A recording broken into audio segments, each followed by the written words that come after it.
السلام علیکم ورحمۃ اللہ وبرکاتہ نحمدہ ونصلی علی رسولہ الکریم اما بعد فاعوذ باللہ من الشیطان الرجیم بسم اللہ الرحمن الرحیم رب اشرح لی صدری ویسر لی امری واحلل عقدۃ من لسانی یفقہوا قولی اللہم صل علی محمد وعلی آل محمد كما صليت على إبراهيم وعلى آل إبراهيم إنك حميد مجيد اللهم بارك على محمد وعلى آل محمد كما باركت على إبراهيم وعلى آل إبراهيم إنك حميد مجيد وَلَقَدْ أَرْسَلْنَا اور بلا شبہ یقیناً ہم نے بھیجا رسولا من قبلک کئی رسول آپ سے پہلے وجعلنا اور ہم نے بنائے لہم ان کے لیے ازواجن بیویاں وذریۃ اور اولاد وما کانا اور نہیں ہے لرسول کسی رسول کے لیے ممکن ان یاتی بآیہ کہ وہ لے آئے کوئی نشانی یا کسی نشانی کو الا مگر باذن اللہ اللہ کے علم سے لکل آجل ہر چیز کے لیے ہر چیز کے مقرر وقت کو کتاب لکھا ہوا ہے۔ وَلَقَدْ أَرْسَلْنَا رَسُولًا مِّن قَبْلِكَ وَلَقَدْ أَرْسَلْنَا رُسُولًا مِّن قَبْلِكَ وَجَعَلْنَا لَهُمْ أَزْوَاجًا وَذُرِّيَّةً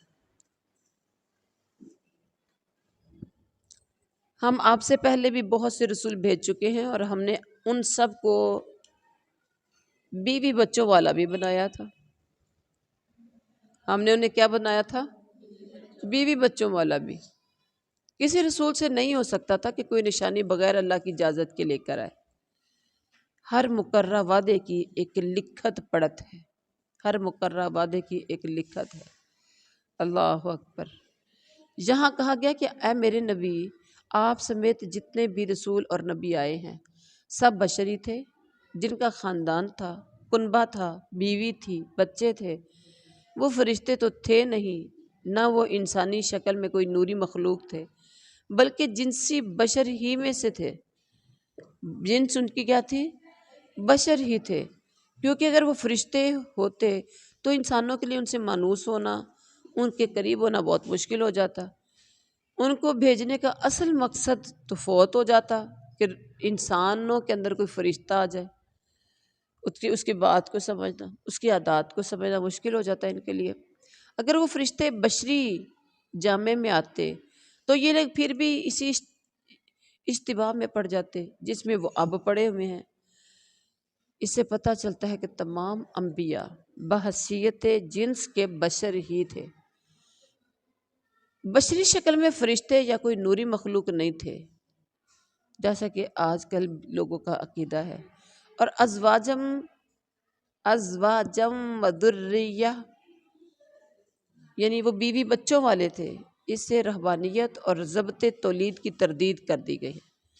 مطلب وہ لوگ کہتے ہیں نا کہ فلاں ہمارا بزرگ یا ایسا وہ چلے کاٹ کے آیا، اتنے سال بیوی کے قریب نہیں گیا، اتنے سال اس کا یہ تو وہ، ٹھیک ہے، تو ان ساری چیزوں میں اس کی تردید ہوگی کہ وہ ازواج بیوی بچوں والے تھے۔ ازواجم وذریہ، ازواج کا مطلب ہوتا ہے شوہر یا بیوی، بیوی ہے تو اس کا شوہر، شوہر ہے تو اس کی بیوی، اور ذریت میں کہتے ہیں اولاد کو۔ بیوی بچوں والے تھے، اس کا سے پتہ چلا کہ نبی جو تھے وہ بیوی بچوں کے یعنی بیویوں کے قریب بھی جاتے تھے، ان کے بچے بھی پیدا ہوتے تھے، ٹھیک ہے۔ تو اب اس کے بعد کیا کہا؟ ہر ایک چیز اللہ تعالیٰ کے حکم سے ہر چیز کی مقررہ مدت موجود ہے کہ اللہ نے کب کسی کو کوئی معجزہ دینا ہے، کب کیا کرنا ہے۔ کوئی کسی رسول سے نہیں ہو سکتا کوئی نشانی بغیر اللہ کی اجازت کے، کوئی نشانی یا معجزہ کوئی اللہ کی اجازت سے کے بغیر لے کر آئے۔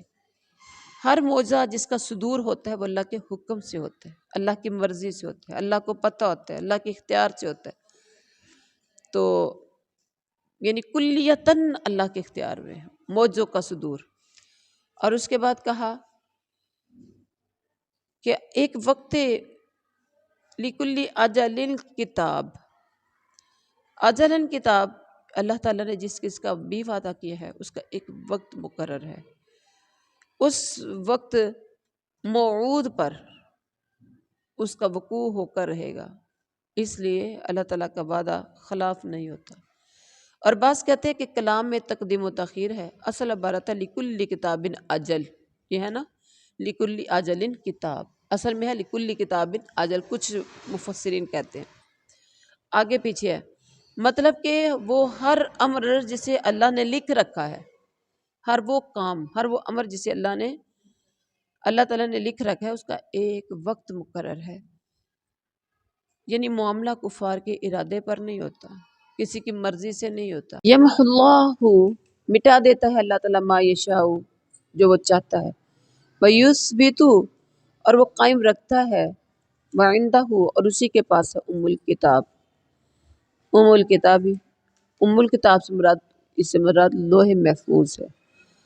ہر مقررہ وعدے کی ایک لکھت پڑھتا ہے اللہ، جو چاہے مٹا دے اور جو چاہے ثابت رکھے. لوح محفوظ اسی کے پاس ہے.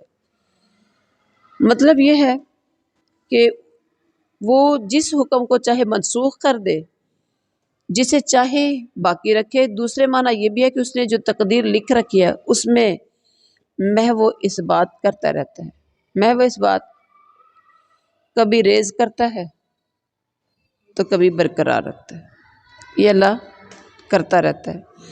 اسی کے پاس لوح محفوظ ہے. اس کی تائید بعض احادیث اور آثار سے بھی ہوتی ہے. مثلا ایک حدیث میں آتا ہے کہ آدمی گناہوں کی وجہ سے رزق سے محروم کر دیا جاتا ہے، دعا ہی سے تقدیر بدل جاتی ہے. اب یہ بھی تو دیکھیں نا، دعا سے تقدیر بدل جاتی ہے.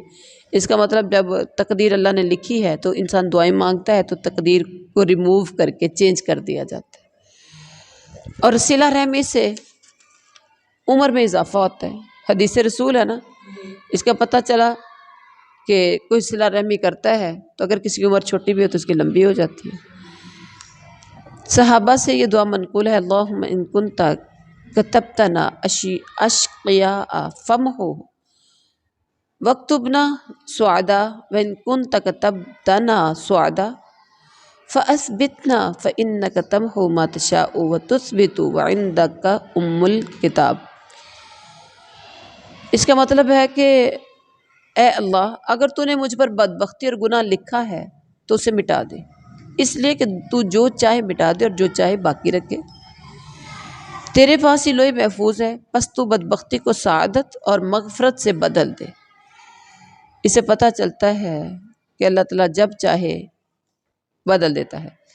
اس مفہوم پر یہ اعتراض ہو سکتا ہے کہ حدیث میں بھی تو آتا ہے نا، جف القلم بما الطلاق. بخاری شریف کی حدیث ہے. ابو ہریرہ رضی اللہ تعالیٰ عنہ سے فرمایا، اے ابو ہریرہ، جس سے تو دو چار ہونے والا ہے قلم اس سے لکھ کر خشک ہو چکا ہے.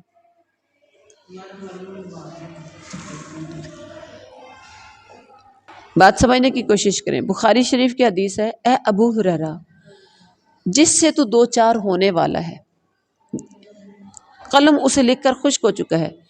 اس کا جواب یہ دیا گیا ہے کہ یہ محو اثبات بھی قضاء و تقدیر ہی کے ہیں. محو یعنی کہ کبھی مٹانا تو کبھی کسی کو باقی رکھنا، یہ بھی تقدیر اور قضاء کے حصے ہی ہیں، اسی کے اندر سے ہیں. کہ اس بندے کے بارے میں لکھا ہوا تھا کہ اس نے کوئی گناہ کرے گا، پھر یہ معافی مانگے گا، پھر اس کو معاف کر دیا جائے گا. عمر چھوٹی تھی ہوگی لیکن اگر یہ صلہ رحمی کرنا شروع کر دے گا تو اس کی عمر بڑھا دی جائے گی. یہ بھی تقدیر کے حصے ہی ہیں.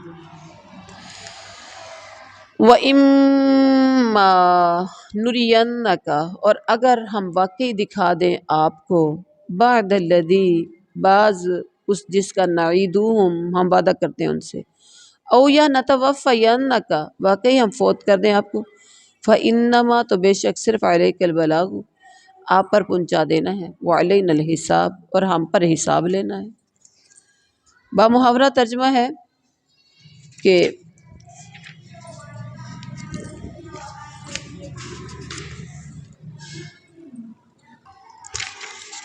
ان سے کیے ہوئے وعدوں میں سے کوئی اگر ہم آپ کو دکھا دیں یا آپ کو ہم فوت کر لیں تو آپ پر تو صرف پہنچا دینا ہی ہے، حساب تو ہمارے ذمے ہے، حساب تو ہمارے ذمے ہے۔ مطلب کیا ہے کہ اگر ہم آپ کو دکھا دوں جو ان سے کیے ہوئے وعدوں میں سے کوئی بھی، تو آپ پر صرف پہنچانا، آپ کا کام پہنچانا ہے، حساب پھر ہمارے ذمے ہے، جو ہم نے چاہنا ہے حساب ویسے لینا ہے۔ اور اس کے بعد کہا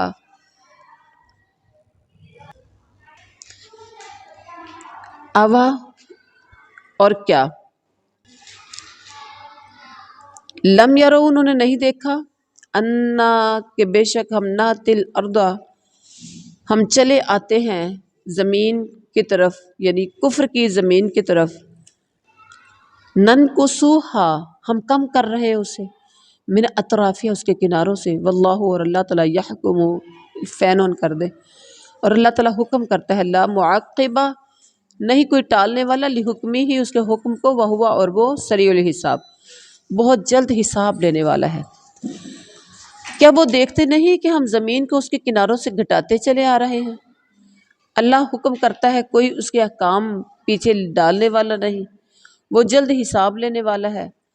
اب غور کیجئے کہ ہم زمین کو اس کے کناروں سے کیا کر رہے ہیں، کیا کر رہے ہیں، کم کر رہے ہیں، یعنی عرب کی سرزمین مشرکین پر بالتدریج آہستہ آہستہ تنگ ہو رہی ہے، اور اسلام کو غلبہ اور عروج مل رہا ہے۔ جب اسلام کو غلبہ ملتا ہے تو اسلام کی زمین پھیلتی ہے اور کفر کی زمین تنگ ہوتی ہے۔ تو اللہ کہتے ہیں کہ انہوں نے دیکھا نہیں ہے۔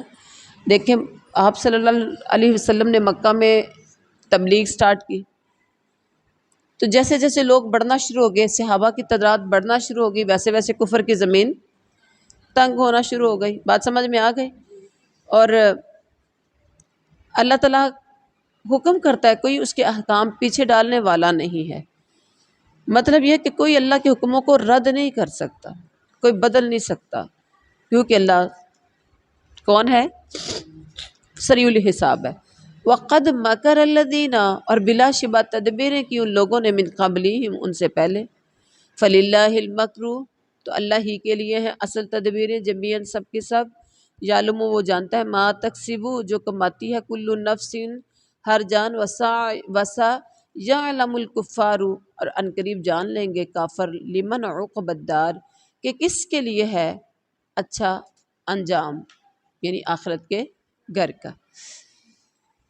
محاورہ ترجمہ قد مکر الذین من قبلہم فللہ المکر جمیعا ان سے پہلے لوگوں نے بھی اپنی مکاری میں کمی نہ کی تھی، لیکن تمام تدبیریں اللہ ہی کے ہیں۔ جو شخص جو کچھ کر رہا ہے اللہ کے علم میں ہے۔ کافروں کو ابھی پتہ چل جائے گا کہ عاقبت کا گھر کس لیے ہے۔ اب یہاں دیکھیے کیا کہا کہ اللہ کی تدبیر، جو یہ تدبیریں کر رہے ہیں، جو یہ مکاریاں کر رہے ہیں، تو ان لوگوں سے پہلے لوگوں نے بھی مکاریوں میں کمی نہیں کی تھی، انہوں نے کیا تو ان سے پہلے لوگوں نے بھی ایسے کی تھی، لیکن تمام تدبیریں اصل میں للہ فللہ المکر جمیعا ساری کی ساری مکر، ساری کی ساری تدبیریں اللہ ہی کی ہیں۔ یعنی مشرکین مکہ سے قبل بھی لوگوں نے مقابلے میں مکر کیا، لیکن اللہ کی تدبیر کے مقابلے میں ان کی کوئی تدبیر، ان کا کوئی ہیلہ، ان کا کوئی مکر کامیاب نہ ہوا۔ اسی طرح آئندہ بھی ان کا کوئی مکر اللہ کی مشیت کے سامنے نہیں ٹھہر سکے گا۔ اور اس کے بعد فرمایا وَيَقُولُ الَّذِينَ كَفَرُوا اور کہتے ہیں وہ لوگ جنہوں نے کفر کیا، لَسْتَ مُرْسَلًا آپ تو رسول ہی نہیں ہیں، قل کہہ دیجئے کفا کافی ہے باللہ اللہ شہیدم بینی و بینکم گواہ میرے اور تمہارے درمیان میں، ومن عندہ اور وہ بھی ہے جس کے پاس علم الکتاب ہے، کتاب کا علم ہے۔ یہ ایک علم نہیں ہوتا، ذہن میں رکھیے گا، علم نہیں ہوتا، علم۔ یہ کافر کہتے ہیں کہ آپ اللہ کے رسول نہیں ہیں۔ آپ صلی اللہ علیہ وسلم جواب دیجئے کہ مجھ میں اور تم میں اللہ گواہی دینے والا کافی ہے، اور وہ جس کے پاس کتاب کا علم ہے۔ اب یہاں دیکھیں میرے اور تمہارے درمیان میں اللہ کافی ہے، کیا مطلب ہے کہ وہ جانتا ہے میں اس کا سچا رسول ہوں اور اس کے پیغام کا میں داعی ہوں اور تم جھوٹے ہو، اللہ کو پتہ ہے۔ اور اس کے بعد کہا کہ وہ اس کے پاس کتاب کا علم ہے۔ اس سے مراد یعنی جن سے کتاب کا علم، مثلا تورات کا علم جس کے پاس ہے، انجیل کا علم جس کے پاس ہے، یعنی اہل کتاب میں سے وہ لوگ جو مسلمان ہو گئے ہیں، جیسے عبداللہ بن سلام، سلیمان فارسی اور تمیم داری وغیرہ، یعنی یہ بھی جانتے ہیں کہ میں اللہ کا رسول ہوں۔ عرب کے مشرکین اہم معاملات میں اہل کتاب کی طرف رجوع کیا کرتے تھے، ان سے پوچھا کرتے تھے مسئلے مسائل۔ اللہ تعالیٰ نے ان کی رہنمائی فرمائی کہ اہل کتاب جانتے ہیں، تم ان سے پوچھ لو۔ بعض کہتے ہیں کہ کتاب سے مراد قرآن ہے، اور حاملین علم کتاب، حاملین علم کتاب یعنی وہ جو کتاب کا علم اٹھانے والے ہیں، حاصل کرنے والے ہیں، اس سے مراد وہ مسلمان ہیں۔ بعض نے کتاب سے مراد لوح محفوظ لی ہے، یعنی جس کے پاس لوح محفوظ کا علم ہے۔ اب کس کے پاس لوح محفوظ کا علم ہے؟ صرف اور صرف اللہ کے پاس۔ مگر پہلا مفہوم زیادہ درست ہے، کون سا؟ کہ جس کے پاس کہ اس سے مراد کون ہے؟ قرآن اور حاملین علم میں کتاب یعنی مسلمان۔ واللہ عالم۔ تو یہ تھا ہمارا سبق۔ سبحان ربک رب العزت عما یصفون وسلام علی المرسلین والحمد للہ۔